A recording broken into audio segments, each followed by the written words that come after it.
part of our BD at Home series, I've come down to Gloucestershire to join Charlotte, fresh out of lockdown, so I'm sort of allowed to be here. Charlotte, it's lovely to see you. Hope everything is well. I guess it's kind of not the 2020 that you were expecting. No, it's been a really different sort of year, I think, for everybody. You know, having the beginning of the year planning for Tokyo, so the start of the year went really well. You know, we'd really planned on shows of what we wanted to do, our aims then for Tokyo, and yeah, it's been a really quiet, strange year, but a good year in the sense that, you know, both my horses, my Grand Prix horses are quite young, so for me it's given me a year of just training them, and we've had some local shows that have been really helpful.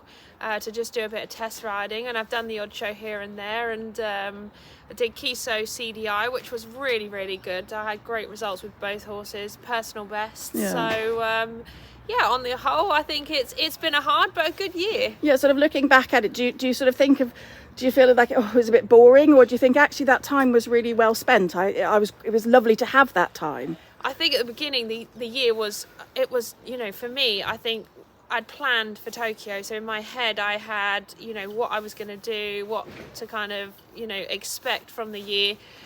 And then when everything got cancelled and show after show was getting cancelled, I was like, oh my god, like, you know, and at first I found it really boring. I was kind of like, you know, itching. I love competing. I couldn't wait to go to a show, and every show I thought, well, that one's cancelled, so I'll aim for this one, and then obviously that got cancelled, and it, you know, it was really strange having a year where we're just at home, because that's not normal. It's always precious to you normally, isn't it? That's it. We're always away, travelling at least once a month, away somewhere.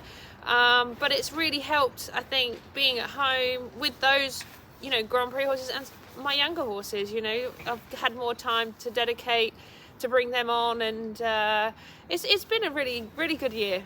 You talk about your Grand Prix horses, so freestyle, sort of another year, sort of mainly learning, I guess. What do you feel you've really sort of nailed this year, sort of looking ahead to next year? I think she's just strengthening up all the time. I mean, I think, you know, we forget she was 9 when she did the World Equestrian Games, and seems an age ago, really, but when you think about it, yeah, and bless her, you know, I think, you know, she had to fulfill big shoes very, very quickly. And you know, I think these last 3 years of, you know, she's just been getting stronger and wiser, and, you know, I think mentally it's been really good for her to have this year of just training and, you know, test riding and no pressure. I think going in the arenas, riding the tests, no pressure. You know, I can make mistakes, it doesn't matter. Yeah. You know, school around them a bit more, which is what I've been able to do. And actually then going to Kiso CDI, you could really see, and I could really feel the benefits of being able to do that. You know, so with her, she was on like 84+% Grand Prix, so I was over the moon with her. So fingers crossed. And what about Gio, Little Pumpkin? I mean, he's really sort of caught the attention this year. I think pretty much everybody in the country's fallen in love with him. Yeah, Little Pumpkin, he's my little pocket rocket. Again, absolutely amazing. I mean, he has a heart of gold. He doesn't seem to be able to say no. He doesn't, and, you know, you forget again, he's only 9 years old. So for him, realistically, this year's been perfect, because it's a year that I can just give him another year's training, no pressure, no, you know, big shows, no, you know, not too much for him. So having him here, you know, at home, doing that odd test here and there, training him and taking him to his first, he did obviously Kiso, that was his first international, and he was a superstar. So, you know, he's not done the indoor shows, and I forget all these things. You know, I ride him like he knows it and he's done it, and he hasn't, because I didn't even do small tour. You know, he literally went from advanced medium to Grand Prix. Yeah. So he did very, very little in test competitions, you know, so I forget all of that, and he just, you know, he goes out and he just does it. So I'm very, very lucky to have him, and I feel so excited to have, you know, 2 80% horses for Tokyo next year. Fingers crossed. And speaking of sort of other Grand Prix horses, obviously you've got a slightly different role now with your other Grand Prix horse, in that Carl's taken on the ride of En Vogue. How does that feel to be in the owner's side as opposed to the rider's seat? Well, it's really nice to be able to return the favour, because obviously, you know, that's what he did for me with Vallegro. And En Vogue, I have to say, was probably one of my favourite horses ever to ride. I mean, he truly is amazing. It was quite interesting because I bought him as a 3-year-old. He was absolutely wild, like you couldn't catch him. I can remember seeing you as a 5-year-old and you couldn't get him out of school. Everyone looked at me and was like, Charlotte, what are you doing? You are absolutely crazy. I didn't actually compete until he was 7 because he was so wild. But he's again got a heart of gold. If he trusts you, he'll do anything for you. And he wasn't Carl's favourite. And I said to him, you know, you wait, one day when you ride him, you'll see why I've stuck with him. And, you know, here we are today with Carl taking over the ride. And, you know, I think for me, I've always, you know, wanted to return a favour, you know, and I think with Carl keeping him out there, keeping him busy, you know, as he's getting older, he's getting a little bit lazier. So one has to keep, digging away. Like, he's a sharper horse to keep him on his toes. And Vogue is perfect because he's big, he's tall, he's hot, you know, he's comfortable, you know, so he just ticks every box. And for me, he would be my 3rd string horse.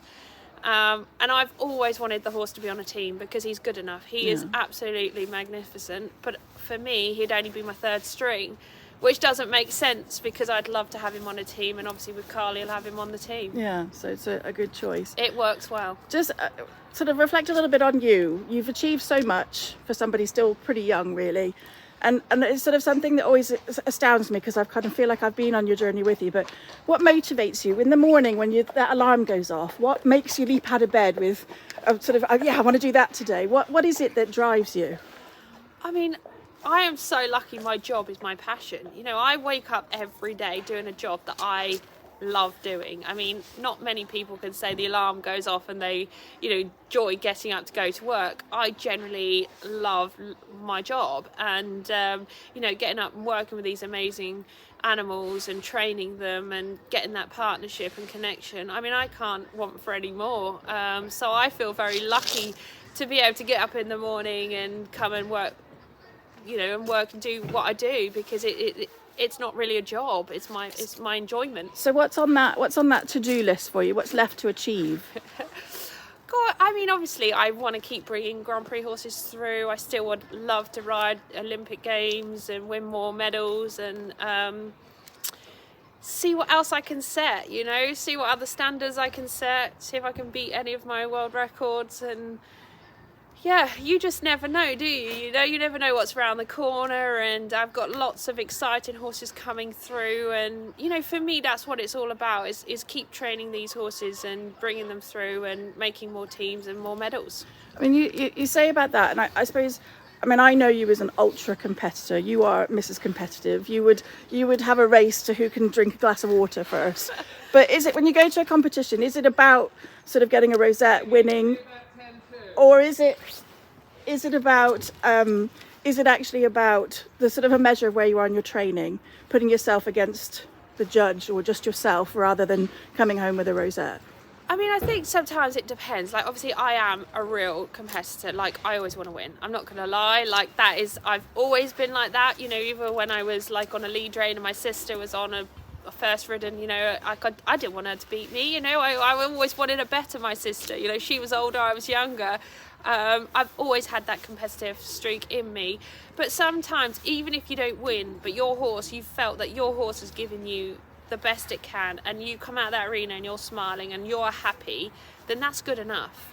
You know, sometimes you can't always win, and you know, I think it's great to kind of sometimes lose and then look back and learn from why you didn't win, you know, and then it makes you a better competitor, makes you, you know, fight a little bit harder. And I think, you know, some of the things that has happened to me, you know, people can look at and think, oh God, you know, worry about it, but actually I kind of turn it around and be like, well, this has happened, but actually I'm going to make it a positive thing and use that the next time that, you know, something goes wrong. So, you know, I think it's all a learning curve, isn't it? You know, it's not just about winning. I think you learn from losing and winning. And you talk about showing with your sister. Obviously, you'd sort of cut your teeth in showing. That's where your roots started. Do you think, sort of for youngsters who are perhaps doing sort of showing now, or maybe a bit of pony club dressage, that was really important to where and who you are now, getting that foundation? Absolutely. I mean, I was so lucky. I mean, if you think as a small kid, I was riding in front of, you know, thousands of people, riding in rings, you know, competing. It got me really, like, I think, used to riding in front of people, performing, setting the standard of, you know, what a judge would like, you know, your image. You know, I think it's so important to learn all of that, you know, how to turn out a horse. You know, I think I learned so much from doing the show. And so, yeah, I think it was a definite advantage for me. And sort of going back to horses, because they're obviously so important to you. I mean, obviously you made your name with dear old Blueberry, who's now having a lovely retirement. But do you think we'll ever see the likes of him again? Do you think he was just a complete one-off, or will he be bettered? Will he be equalled? I mean, I think he's nice that he's an individual, but yeah, I mean, for me, Blueberry, there would never be a horse to replace Blueberry, never. I mean, even if there's one maybe as talented, if not more talented, who knows? I mean, we don't know, like, there is always another one. But for me, Blueberry will always be that really special horse, because I knew nothing, nor did he. And we had that journey together. And year by year, we gained, you know, more world records, more titles, Olympic, Europeans, worlds. You know, I did things I never thought I could dream of doing. And, you know, for your first time doing that on a horse, you know, now I have that expectation of what I want from each horse that I now ride. You know, now I'm like, right, I want to win gold. I want to go to the Europeans. I want to go to the Olympics. So, you know, before I had no idea, you know, I was just like, oh, right, Charlotte, you're going off to the Europeans. Oh, right, brilliant. Okay. Yeah, oh, you're going to the Olympics. Oh my God, you know, you'll think I've made it. Whereas you know, like, I was just in a little bubble in a cloud, you know, I kind of was like a bit, you know, taken back with everything that was happened. So I don't know, maybe there will be another Vellecro for me, but in a different way. And sort of, again, this one's a bit of a fun question for you, and I think I know the answer, but sort of away from the yard at home, are you a real sort of house proud Mrs. Mop OCD kind of person, or are you quite happy with a little bit of clutter, a bit of dust? Oh, OCD. I'm terrible. I'm really bad, like constantly hoovering. I mean, my Dyson is like my best friend at home. I constantly go around with the Dyson. I have 3 dogs at home. So, yeah, OCD, definitely. I'm a real tidy freak. Okay, that's a bit of insight there for everyone. And for you, what's the best piece of advice that you think you've ever been given?